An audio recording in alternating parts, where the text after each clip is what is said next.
Masih banyak yang suka nanya, apa sih hubungannya CT dengan swab PCR dan swab antigen? Dan masih banyak yang nanya juga, kenapa sih kok antigen negatif tapi pas PCR positif? Terus ada yang nanya juga, kenapa sih kok gejalanya ini COVID banget, tapi setelah antigen kok hasilnya negatif ya? CT itu menggambarkan virus. Semakin kecil CT-nya berarti virusnya semakin banyak. Semakin besar CT berarti virusnya sudah tidak terlalu banyak. Untuk swab antigen akan terlihat positif jika nilai CT-nya itu kurang dari 25. Artinya dalam kondisi tubuh kita itu virusnya sedang banyak-banyaknya. Misalnya kita bergejala di 1-2 hari, biasanya swab antigennya akan menampakkan hasil yang positif. Nah, jika masih bergejala dan hasil swab antigennya negatif, sebaiknya dianjurkan untuk melakukan swab PCR agar lebih akurat. Pada saat PCR, nilai CT dari 1-40 lebih pun dapat terdeteksi. Banyak yang berkomentar, kalau nilai CT di atas 29 berarti itu sudah tidak menularkan. Nilai CT menularkan atau tidaknya itu sebenarnya bukan hanya ditentukan dari nilai PCR saja, tapi lihat juga gejala si pasien, apakah masih bergejala atau tidak. Ingat ya, untuk perjalanan virusnya itu, untuk yang tidak bergejala atau bergejala ringan, biasanya 10 hari ditambah 3 hari bebas gejala. Dan untuk yang bergejala sedang atau berat, harus ditentukan dari 10 hari ditambah 3 hari bebas gejala dan 1 kali harus PCR yang hasilnya itu negatif.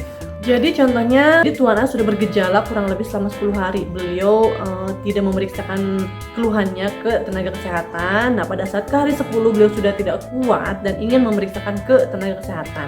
Nah, pada saat di rumah sakit atau di klinik itu, ketika di swab antigen ternyata hasilnya negatif, padahal gejalanya itu COVID banget ya. Nah, kenapa bisa negatif? Karena memang riwayat perjalanannya itu, virusnya itu sudah mulai berkurang ya. Sudah ke fase mungkin penyembuhan, tapi karena beliau tidak ditangani dengan tepat, beliau tidak diberikan terapi yang tepat ya, jadi makanya penyembuhan itu lumayan lama.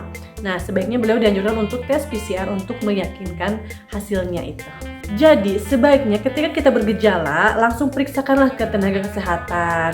Kenapa? Karena pertama, agar mendapatkan terapi supaya keluhan-keluhan kita, gejala kita cepat sembuh, cepat diselesaikan. Yang kedua, agar rantai penularannya itu dapat segera teratasi gitu. Jadi kalau semakin kita cepat tahu kondisi kita itu positif atau tidak, berarti kan kita sudah dapat membentengi langsung nih interaksi dengan orang, kegiatan-kegiatan kita. Jadi sebaiknya memang pada saat kita bergejala langsung periksakanlah. Di negeri Indonesia itu masih banyak yang divaksin gak mau, disuruh prokes gak patuh, di tracing gak ngaku, disuruh swab malah ketakutan. Hasil positif tapi OTG bilangnya di COVID kan, disuruh isoman malah bilang gak betah. Ada gejala, panik, bingung karena rumah sakit sudah pada penuh. Kalau sembuh dari COVID, bilangnya COVID itu nggak bahaya loh, COVID itu konspirasi loh. Awal-awal tempat vaksinasi itu sepi, vaksinator pada nganggur, pada ngebengong. Tapi sekarang setelah bansos dengan syarat harus adanya surat vaksin, wow, tempat vaksin itu penuh. Beratus-ratus bahkan. Nah, kenapa demikian? Kenapa nggak ada kesadaran dari diri sendiri kalau vaksin itu penting? Tahu nggak? Beda loh antara orang yang sudah vaksin dan belum vaksin. Kalau misalnya sudah vaksin itu kemungkinan gejalanya itu akan lebih ringan dibandingkan dengan yang belum vaksin. Coba deh buktikan. Kamu belum vaksin?